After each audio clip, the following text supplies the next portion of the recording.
اور جب جاہل ان سے گفتگو کرتا ہے تو ان سے وہ بحث نہیں کرتے ہیں بلکہ قالوا سلاما وہ سلام کہہ کر کے چلے جاتے ہیں. تو اگر آپ جاہل ہیں تو ہم آپ سے بحث نہیں کر سکتے ہیں، اس لیے کہ قرآن نے ہمیں تعلیم دی ہے. تو ہم چاہتے ہیں پتہ چلتا ہے کہ آپ کا مبلغ علم کیا ہے. 1.5 گھنٹہ تک جناب کا علمی جنازہ نکلتا رہا اور جب زیادہ جوش دلایا گیا تو ہم نے دیکھا کہ جناب کے چہرے پر ہوائیاں اڑنے لگی. حضرت مناظر رشیدیہ میرے سامنے رکھی ہوئی تھی، اس کو میں نے مجمع کو دکھایا اور میں نے کہا اس کے مصنف اور رائٹر بریلی کے نہیں ہیں، یہ جونپور کے رہنے والے ہیں اور یہ اعلیٰ حضرت کے مرید اور خلیفہ نہیں ہیں. سن 1038 ہجری میں ان کا انتقال ہو گیا. یہ کتاب 400 سال پہلے کی ہے.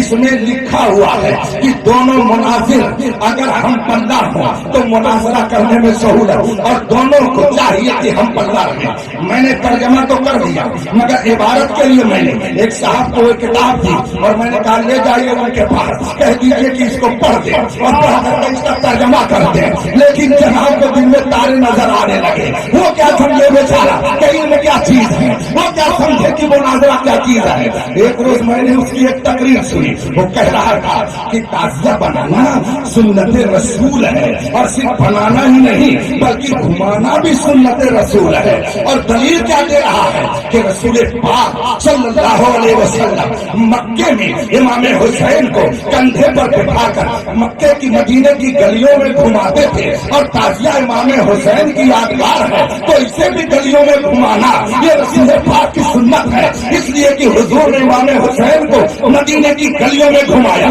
تو ہم اگر ان کی یادگار تعزیہ کو گھمائیں تو یہ رسول پاک کی سنت ہے. مارے گھٹنا پھوٹے سر جب اس نے یہ تقریر کی اس کے ماننے والوں کا نعرے حیدری سمجھ میں بات آ گئی. وائی سے بے نیاز بھی جاہل مطلق ہے اور ان کے ماننے والوں کا بھی وہی حال ہے. اس لیے میں نے سوچا تھا آج ان کا علمی جنازہ نکل جائے گا لیکن بعد میں سمجھ میں آیا علم ہے ہی نہیں تو علمی جنازہ کیا نکلے گا. ہاں جہالت کا جنازہ ضرور نکل جائے گا.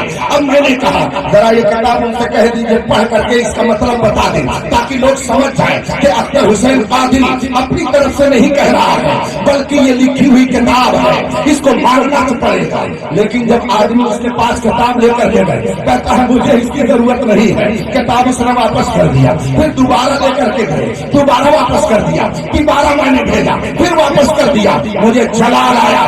میں نے کہا خدا کی قسم یہ اتنا بڑا بے علم ہے کہ اس کے پاس اتنی صلاحیت نہیں ہے کہ اس کتاب کو یہ پڑھ سکے نہ اسے سمجھ سکے نہ اس کو سمجھنے کی صلاحیت ہے نہ پڑھنے کی صلاحیت ہے. جس کا یہ حال ہو وہ صحابہ پر تبرہ کرے، اس کو تو پانی میں شرم کے مارے ڈوب کے مر جائے.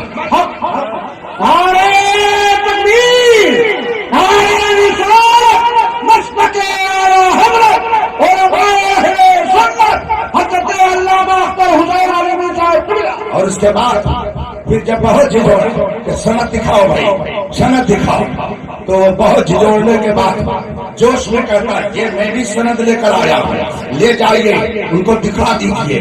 میرے بغل میں مولانا شہزاد عالم صاحب استاد جامع الرضا بریلی شریف بیٹھے ہوئے تھے. میں نے ان سے کہا ذرا دیکھیے تو انہوں نے ہنس کے کہا حضرت یہ تو عجیب سند پیش کر رہا ہے اپنے عالم ہونے کی. میں نے کہا وہ کیا؟ کہا ایک حفظ کی سند ہے اور ایک اردو ڈپلوما کی سند ہے، اس کے علاوہ اس کے پاس کوئی سند ہی نہیں ہے. میں نے کہا اللہ اکبر. ارے جناب اسی لیے تو آپ اتنی دیر سے سند نہیں دکھا رہے تھے، اس لیے کہ آپ کے پاس عالم کی سند ہے ہی نہیں کیونکہ آپ نے پڑھا ہی نہیں ہے. آپ بے علم ہیں، بے علم سے مناظرہ کرنے کے لیے اختر حسین نہیں ہے. لاؤ کسی علم والے کو تو پتا چلے.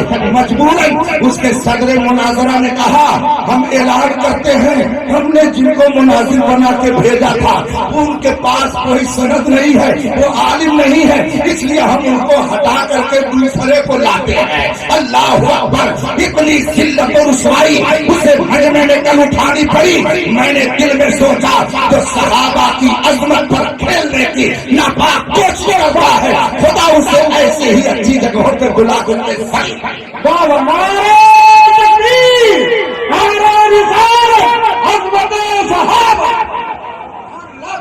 ہم نے جب تاریخ میں پڑھا وہ 27 سالہ نوجوان جس نے نبی کو قتل کرنے کا پلان بنایا، بہن بہنوں کو مارا، مگر قرآن کے علم نے اس کے دل کی دنیا کو بدل دیا۔ اور جب پہنچا اس نبی اعظم کی بارگاہ میں تو پھر کس شان سے واپسی ہو رہی ہے، گئے ہیں تو کیسے، نبی کی بارگاہ سے آ رہے ہیں تو کس شان سے۔ میرے مصطفیٰ حضرت سیدنا ارقم رضی اللہ تعالیٰ عنہ کے گھر کے قریب صفا پہاڑی کے پاس موجود تھے، اور جو مسلمان ہو چکے تھے ایک روایت کے مطابق 39 وہ سب اگل بغل قریب میں بیٹھے تھے۔ رسول پاک صلی اللہ علیہ وسلم نے جب دیکھا وہ نوجوان ننگی تلوار لے کر چلا آ رہا ہے، دیکھنے والے سہم گئے، اس لیے کہ وہ مکہ کا شیر تھا، بہت بڑا بہادر تھا، بہت طاقتور تھا، بہت جری اور بے باک، اس کا دل بہت نڈر تھا، تبھی تو پیغمبر اسلام کے قتل کے لیے اس نے لبیک کہا تھا۔ لوگوں نے دیکھا تیور بدلا ہوا ہے، عرض کرتے ہیں لوگ یا رسول اللہ فلاں آ رہے ہیں، بڑی عجیب کیفیت ہے۔ اتنے میں میرے آقا صلی اللہ علیہ وسلم آگے بڑھنے لگے، وہ قریب آ رہے ہیں، ادھر سے رحمت الہی آگے بڑھ رہی ہے۔ حضرت ارقم تیزی سے آگے بڑھ گئے اور بڑھنے کے بعد فرماتے ہیں اے نوجوان فلاں، تیرے لیے خوشخبری ہے، تیرے لیے بشارت ہے۔ کہا وہ کیا؟ کہا رات ہی میں نے اپنے پیغمبر سے سنا ہے، رات ہی میرے پیغمبر دعا کر رہے تھے اللہم اعز الاسلام بے عمر ابن الخطاب او ابی جہل ابن ہشام۔ رات میرے نبی نے دعا کی ہے کہ اے مولا اسلام کو غلبہ دے دے، اسلام کو طاقت دے دے، یا تو عمر ابن خطاب کے ذریعہ یا ابو جہل ابن ہشام کے ذریعہ۔ رات ہی ابھی میرے نبی نے دعا کی ہے، لگتا ہے کہ تمہارے حق میں دعا قبول ہو گئی ہے، آؤ آؤ چلو، لگتا ہے تیری قسمت کا ستارہ جگمگانے والا ہے۔ نوجوان کو لیا اور نبی کی طرف بڑھتے رہے، میرے مصطفیٰ بھی آگے بڑھے۔ روایت میں آیا ہے کہ ایک دستے پاک سے میرے مصطفیٰ نے اس نوجوان کا دامن پکڑا اور دوسرے دستے پاک سے اس کی تلوار کو پکڑا اور فرمایا کیا چاہتے ہو؟ ہلاکت چاہتے ہو؟ کیا اس وقت فتنہ فساد بند کرو گے جب تم یہاں پر اپنی ذلت کو اپنے ماتھے کی آنکھوں سے دیکھو گے؟ میرے مصطفیٰ نے اس کی ذلت کی داستان جو ہی اس کے سامنے رکھی، نتیجے کے طور پر اس نے کچھ اور نہ سننا تھا بلکہ کہا اشہد ان لا الہ الا اللہ واشہد ان عبدک انک عبدک وانک عبدہ ورسولہ۔ میں گواہی دیتا ہوں، ہم گواہی اس بات کی دیتے ہیں کہ آپ اللہ کے رسول ہیں، خدا ایک ہے، آپ اس کے بندے ہیں، اس کے رسول ہیں۔ میرے مصطفیٰ نے جب اسے کلمہ پڑھایا اور تھوڑی ہی دیر کے بعد جب اس کے دل کی دنیا بدلی تو اب کہتا کیا ہو نوجوان، آپ لوگ چپ کے کیوں رہتے ہیں؟ آپ لوگ خاموشی سے کیوں اندر رہتے ہیں؟ لوگوں نے کہا ہمیں ذرا خوف ہے۔ کہا کچھ نہیں، سب باہر نکلو، سب باہر نکلو، دو لائن لگاؤ، ایک لائن میں رہوں گا اور دوسری لائن میں یہ میرے مصطفیٰ کے چچا حمزہ رہیں گے۔ لائن لگاؤ سب لوگ۔ 39 کے بعد 40 ہوئے تھے، 20 کی لائن لگ گئی۔ ایک طرف وہ نوجوان ہے جو مکے کا شیر بن کر کے آگے کھڑا تھا اور دوسری طرف میرے مصطفیٰ کے چچا ہیں حضرت حمزہ ہیں، اور وہ نوجوان کہتا کیا ہے چلو چلو لمبی لائن بنا کر کے چلو، اب چھپ کر کے اسلام نہیں رہے گا، اب ظاہر کیا جائے گا۔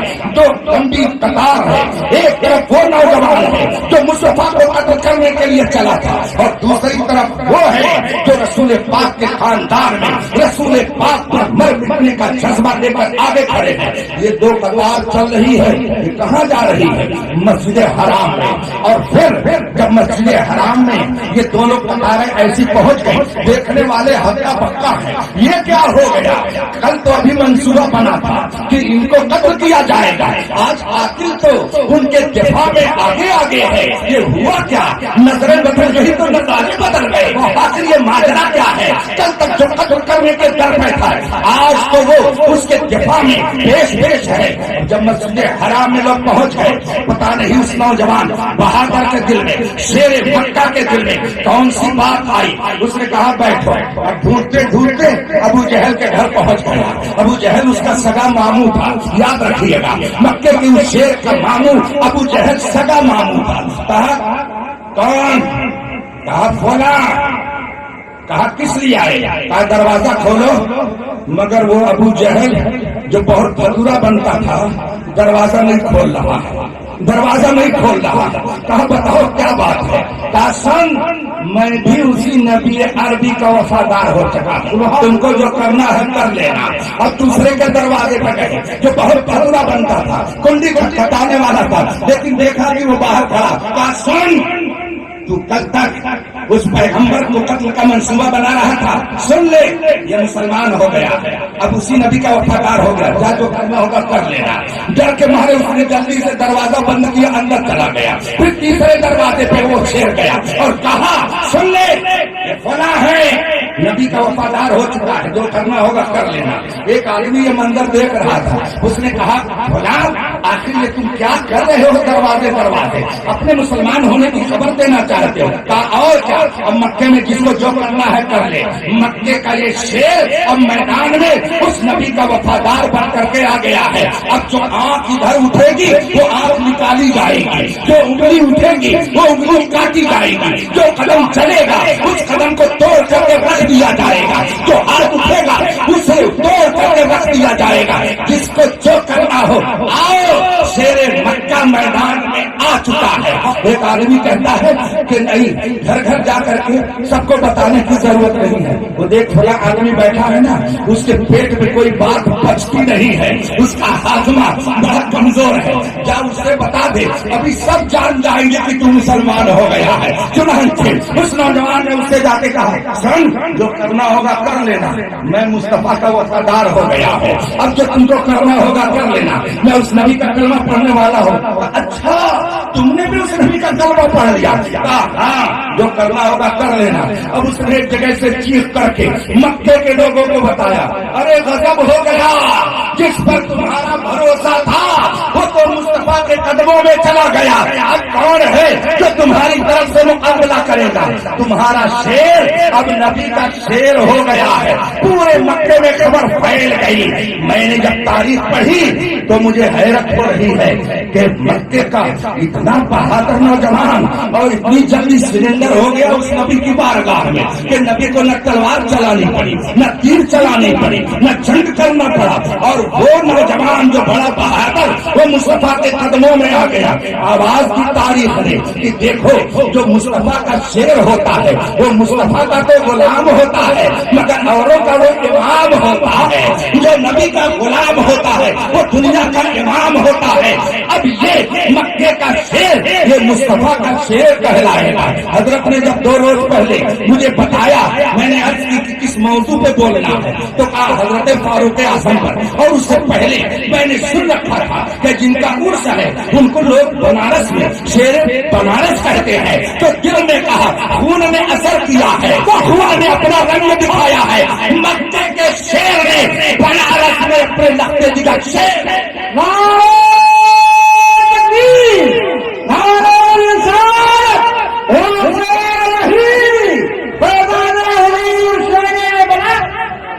مکے کا وہ شیر نبی کی عظمت کا محافظ بن کر کے زندگی پر دشمن کی آنکھوں میں آنکھیں ڈال کر کہتا رہا کہ آؤ آؤ، سرفروشی کی تمنا اب ہمارے دل میں ہے، دیکھنا ہے زور کتنا بازوئے قاتل میں ہے۔ جب یہ جرأت و بہادری دکھائی، جتنے مکے کے شیر تھے سب شیر مصطفیٰ کے سامنے گیدڑ بن گئے، سب گیدڑ بن گئے۔ اسی طریقے سے جب اس شیر مکہ نے بنارس میں اپنے درد جگر کو شیر بنارس بنا کر کے بھیجا تو جتنے بدعقیدہ تھے سب لومڑی بن گئے۔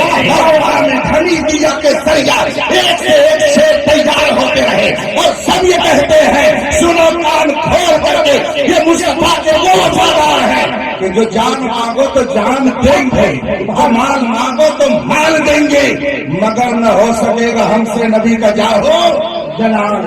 اور بھائیو جامعہ حمیدیہ آپ کو فاروق اعظم کا واسطہ دے کر پکار رہا ہے کہ یہاں سے مصطفیٰ کی عظمت کے محافظ پیدا ہو رہے ہیں، یہاں سے صحابہ کی عظمت کے محافظ پیدا ہو رہے ہیں۔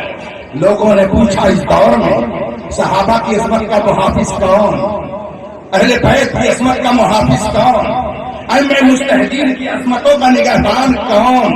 رسول پاک کی عظمتوں کا ترجمان کون؟ رب قدیر کی تقدیس کو بیان کرنے والا کون؟ لوگوں نے کہا اس کا نام تو بڑا مشہور ہے. کہا کیا؟ کہا لوگ روز کہتے ہیں ڈال دی قلب میں عظمت مصطفیٰ سیدی اعلیٰ حضرت السلام. اس کا مطلب ہے وہ عظمتوں کا نشان ہے، وہ عظمتوں کی حفاظت کا ترجمان ہے، اور جو اس کے نقش قدم پر چلے وہ بھی اس کی برکتوں سے نگہبان عظمت مصطفیٰ ہے. اس لیے کہ اس نے بتایا ہے تیرے غلاموں کا نقش قدم ہے راہ خدا ہو کیا بہتر ہے جو یہ سرا. نعرے تکبیر، نعرے رسالت.